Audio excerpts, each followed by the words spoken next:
Qui est Jésus-Christ que l'Ancien Testament annonce et que le Nouveau Testament révèle? Jésus-Christ est le Fils éternel de Dieu, l'image de Dieu, le Logos, par lequel Dieu a créé les mondes et soutient toutes choses dans l'existence.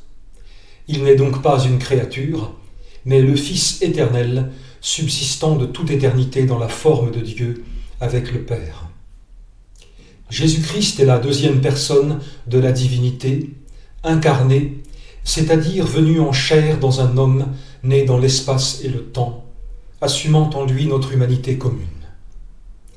Il unit ainsi en sa personne, pour toujours, l'essence divine et éternelle et l'essence humaine et temporelle, sans séparation ni confusion des deux natures.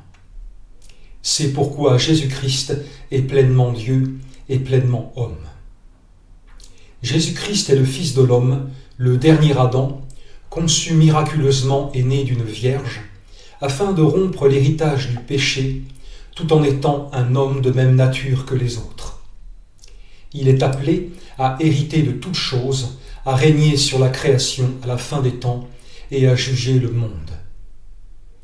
Jésus-Christ est aussi le fils de David, né d'une femme, née sous la loi de Moïse, héritier du trône de Juda et d'Israël, afin de régner sur son peuple selon les promesses de Dieu dans la Nouvelle Alliance.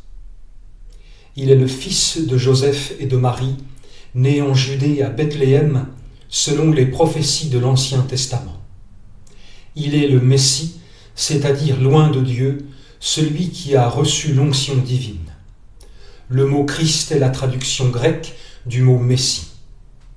Envoyé par le Père, il est venu ramener son peuple à Dieu et lui accorder la grâce de la rédemption par son œuvre de salut. Jésus-Christ est le Sauveur du monde, l'homme par qui vient le pardon de Dieu envers tous les hommes, et le seul moyen de salut offert à tout homme, en tout lieu et en tout temps. Il est le médiateur entre Dieu et les hommes, celui par lequel toutes les promesses de Dieu sont accordées aux croyants, et par lequel les chrétiens peuvent s'adresser à Dieu dans la prière. Enfin, Jésus-Christ est le Seigneur des seigneurs, celui qui, en tant que Fils et image de Dieu, domine depuis toujours sur tous les êtres élevés en autorité, parmi les hommes comme parmi les anges.